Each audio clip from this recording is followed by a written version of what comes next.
have you ever been with a female before? Like in what sense? I mean, I guess ever had a girlfriend before. Oh, I had a girlfriend. Yeah, I remember. Yeah. I was like 13. For real? I was 13. Yeah, she was. How'd that go? Well, she was more masculine than I was. Okay, I later found out. I used to love it. I walk around and she walk around me like this. Come over here. She got her arm around my shoulder and stuff. I'm like,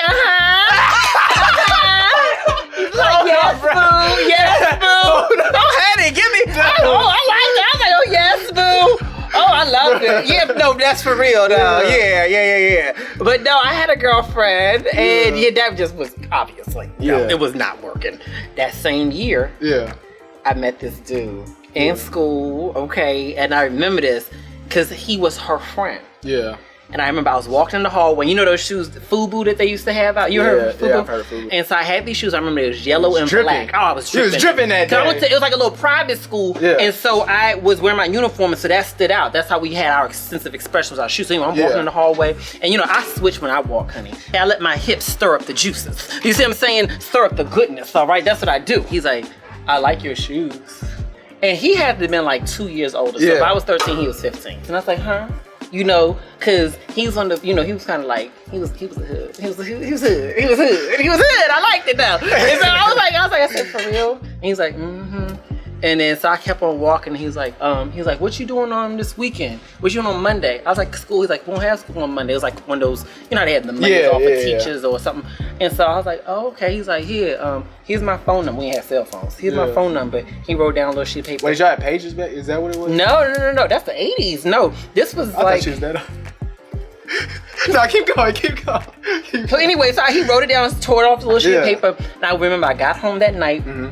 I called him. We had these long phones because we didn't have a cord. So the phone cord, I had to take it all the way into my room. And I was like, hello. And I was talking to him. And we talked for hours. And then he's like, so do you like anybody at the school? I was new. Yeah. You like anybody at the school? I was like, I don't really know nobody. He's like, well, what would you say if I told you I know somebody who like, you got a picture. Yeah. He was like 15 and 6'2". Okay, he was on the basketball team at the school because it was a middle school and a high school together. He was on the basketball team. All the girls loved him. He was like that dude.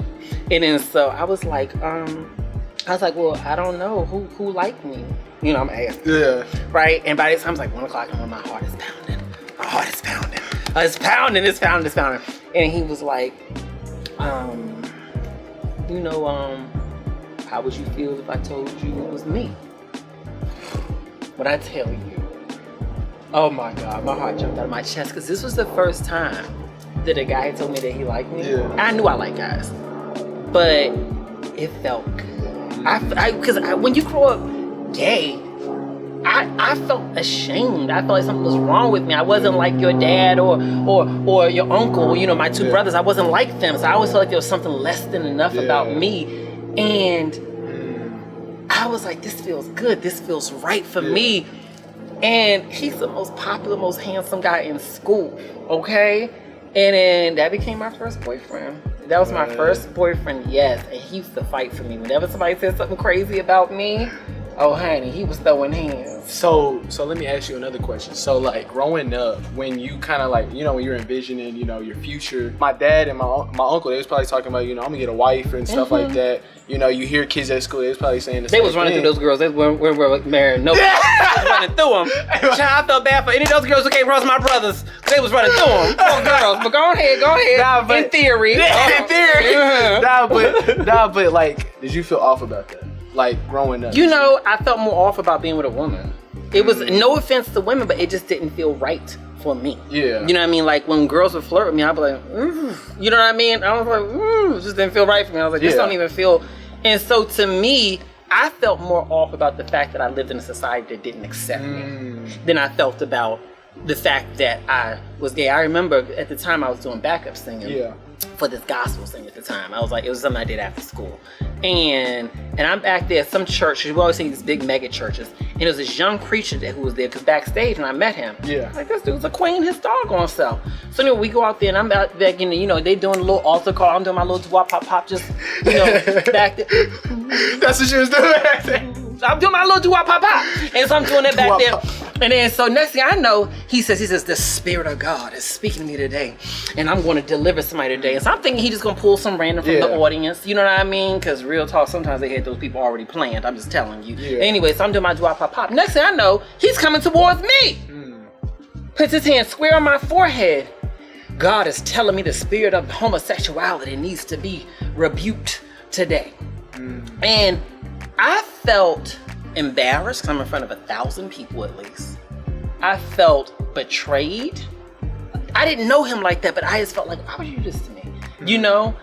And what occurred to me was that I was judging myself and feeling ashamed of myself based on what I had learned from a system of thinking that is flawed. I'm not saying anything wrong with religion, but the bigotry.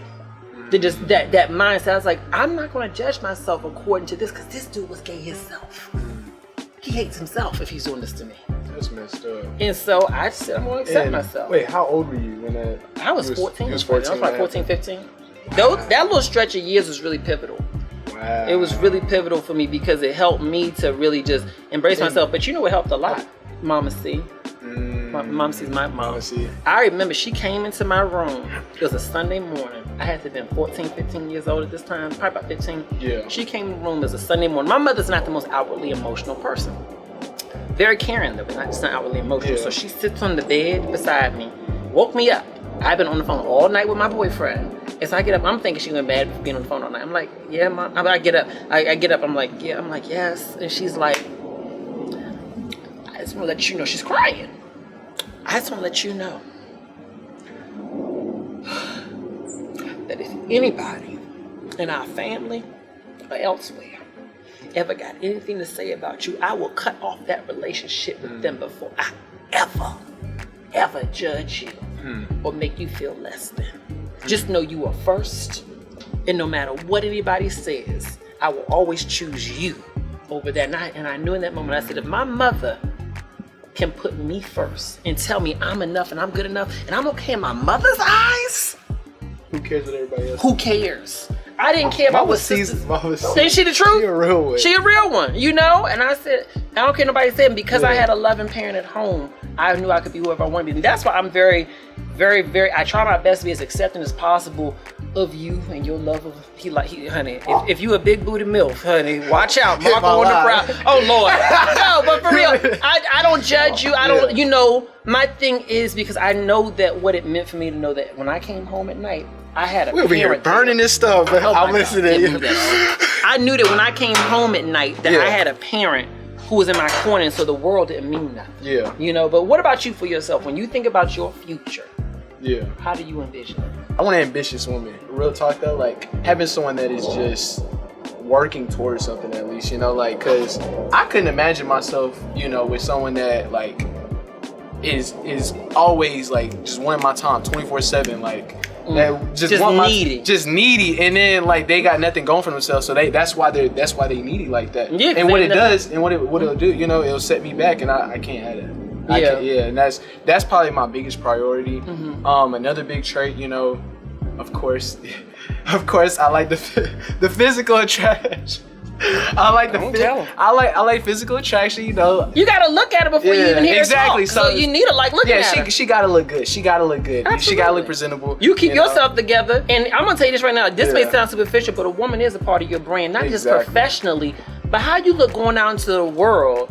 Rather you helping people, doing your business, whatever it may be, and you have yourself together, and she don't even run a comb through her head, and she didn't match your character too. Yeah, match my character. You know, I will say that because you have a really good character. Yeah, you do. You are not somebody who you make good choices. Yeah, like you tell me this all the time to watch out for these type of girls that, you know, like see who I am, you know, see what I'm doing, they see the money, they see all this stuff. So I would say just like. Just watch it, like look for it, just genuine, you know. It kind of goes with character. What you don't want is somebody with a minute something go wrong, she running her mouth talking crazy about you and telling the whole world about how your relationship was terrible, and she subliminally trying to tweet that stuff out there. You want somebody who say, nah, even if the relationship didn't happen the way I like it, my own dignity, my own self-respect, my own path in life makes it so that I would not go out there saying craziness. Because I feel like when she got enough to lose, she not gonna ever do nothing to damage you and vice versa. Hold on. That's a red flag. What? Posting on social media. It's never attractive. Like I don't even care if you like, even if you just like, if it's not direct and you just like throwing shade and stuff. I don't care. That's definitely like, because they would do it to somebody else, they would do it to you. When Marco first moved out here, I didn't see myself as parenting initially. What I saw myself as is, this is my nephew who's moving out here, and it was really let me just mentor you professionally, and that was very naive on my part, because how are you gonna have a 17-year-old in your house and you just mentoring them professionally? He is still growing. There's a whole lot of raising that still happens beyond the age of 17. And so what I very quickly realized, and it was actually through Papa, your granddad. Yeah. He said to me, you're a wonderful parent. And that he's the first person who said it to me, and I said, parent? He said, yeah. He said, parenting don't always happen through birth or through biological means. A parent is the role you serve in somebody's life, and you a parent all the way. You're a damn good one. And I appreciated that, What is it like being parented by me, and what is it like being parented by a gay man? Because in the South, we don't see that really a whole lot. You give me guidance when I need it, advice, everything, you're there for me, and I can say I'm really grateful to have you, in my life, and that's how I've experienced you. I feel like at the end of the day, it doesn't matter what your sexuality is. It's all about the love that you give to your family. That's what makes a family. It's all about the love, regardless of the differences, the differences in homes that's out there, mixed families, different types of ways. At the end of the day, it's all about the love, because at the end of the day, we are not here on this earth forever, so why not love the people while they're here? That's the truth. That's the truth. Yeah. I never pictured myself becoming a parent in this way. Life will give you a lot of what you want and what you expect, and life will give you a whole lot of what you don't expect. But the beauty of life comes in what you don't expect. It comes in those things that look different than what you imagined, but that feel better than you could have ever imagined too. I think that ultimately, rather our family looks like the next family or doesn't look like the next family, what we all have in common is that we love each other, that we want the best for each other, that we hold each other accountable to be our best selves, because that is something that Marco does for me that definitely. We were in the car and I'm fussing because something had happened that day, and I'm like going off, and I don't remember what he had said, but I fussed at him. I was like, well, what do you think? Blah, blah, blah, blah. Yeah.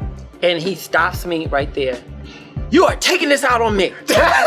You're having a bad day. You are taking it out on me. I did say it like that. Oh, honey. And my ass pulls over. I remember we're driving literally right off of Sunset in Beverly Hills. Yeah. And I pulled over in the first available place I could find. I started crying. I was like, I did. I don't want to. I don't want to. It's those moments where you realize that this is the beauty of family, that it's not going to always be perfect. That the growth that you experience as a result of family, that is perfect. Yeah. And what we have is perfect. And I'm so happy you're here. I'm happy to be here. I love you, darling. Now let me show you how to cook, y'all. But anyway, this took a total different direction. It really did. I want this to be a cooking video. Go ahead and click like and click share. And whoever your family is, rather it's by birth, rather it's traditional, rather it's untraditional, embrace that family, and always look for moments to invite someone else into your family, because family is one thing that always brings us joy, and it can always keep growing. Welcome to our family. Hi, y'all.